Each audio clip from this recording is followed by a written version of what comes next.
Good morning students.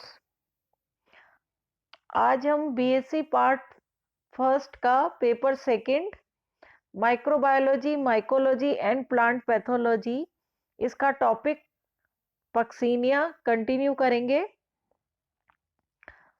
हम इसकी life cycle पढ़ रहे थे और मैंने आपको बताया था अपने पिछले वीडियो में कि इसकी लाइफ साइकिल में 5 प्रकार के स्पोर्स बनते हैं: यूरेडोस्पोर्स, टेलुटोस्पोर्स, बेसिडियोस्पोर्स, पिक्निडियोस्पोर्स और एसिडियोस्पोर्स। तो हमने पिछले लेक्चर में यूरेडोस्पोर्स और टेलुटोस्पोर्स के बारे में पढ़ा। आज हम उसके आगे पढ़ेंगे बेसिडियोस्पोर्स। टेलुटोस्पोर्स में रेस्टिंग स्टेज के बाद जब परिस्थितियां अनुकूल होती हैं तब इसका जर्मिनेशन होता है और ये जर्मिनेट होकर एक जर्म ट्यूब इससे बनती है जिसे हम प्रोमाइसीलियम या एपिबेसिडियम कहते हैं, जैसा आप डायग्राम में देख रहे हैं। अब इसका जो न्यूक्लियस है, जो डिप्लॉयड न्यूक्लियस है, उसमें मियोसिस होता है और मियोसिस होने से 4 हैप्लॉइड न्यूक्लियाई बनते हैं, जिसमें कि 2 प्लस स्ट्रेन के होते हैं और 2 माइनस स्ट्रेन के होते हैं और ये इक्वल दूरी पर स्थित होते हैं। अब इनके बीच में सेप्टा बनते हैं जिससे 4 हैप्लॉइड सेल्स बनती हैं और प्रत्येक सेल से स्टेरिगमेटा विकसित होता है, जैसा कि डायग्राम में दिखाई दे रहा है। और इस स्टेरिगमेटा के शीर्ष पर राउंडेड बेसिडियोस्पोर विकसित होता है। तो ये जो बेसिडियोस्पोर्स बनते हैं, 4 बेसिडियोस्पोर्स, इसमें 2 प्लस स्ट्रेन के और 2 माइनस स्ट्रेन के होते हैं। ये बेसिडियोस्पोर्स बहुत छोटे सिंगल सेल्ड, सिंगल न्यूक्लिएट और हैप्लॉइड होते हैं। ये हवा के द्वारा अपने ऑल्टरनेट होस्ट यानी बारबेरिस तक पहुंचते हैं। इनमें प्राइमरी होस्ट यानी गेहूं को संक्रमित करने की क्षमता नहीं होती। ये केवल कुछ ही समय तक जीवित रहते हैं। अगर इस अवधि में इन्हें ऑल्टरनेट होस्ट नहीं मिलता तो ये नष्ट हो जाते हैं। अब नेक्स्ट है पिक्निडियोस्पोर्स और एसिडियोस्पोर्स। तो पहले पिक्निडियोस्पोर्स, जब तापमान अनुकूल हो और मॉइस्चर जो है हो, तब ये बेसिडियोस्पोर्स जो होते हैं ये बारबेरिस की लीव्स में जर्मिनेट होते हैं और ये जर्मिनेट होकर एक जर्म ट्यूब बनती है जिसे प्राइमरी हाइफा कहते हैं।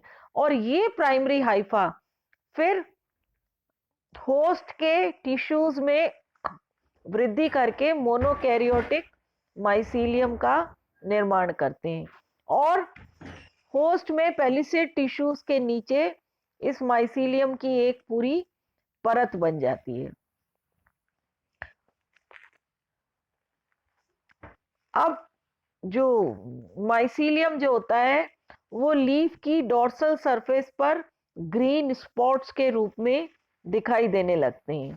अगर हम इसका इंटरनल स्ट्रक्चर देखें तो जैसा कि डायग्राम में दिखाई दे रहा है कि इसमें लीव्स का जो डॉर्सल सरफेस है उस पर फ्लास्क शेप्ड स्ट्रक्चर बनते हैं जिन्हें कि हम पिक्निडियम कहते हैं। इस पिक्निडियम में कई सारे कवक तंतु या हाइफा बाहर की ओर निकलते हैं जिसे हम पिक्निडियोफोर कहते हैं और इन पिक्निडियोफोर्स पर लार्ज नंबर ऑफ स्पोर्स बनते हैं जिन्हें कि पिक्निडियो स्पोर्स कहते हैं।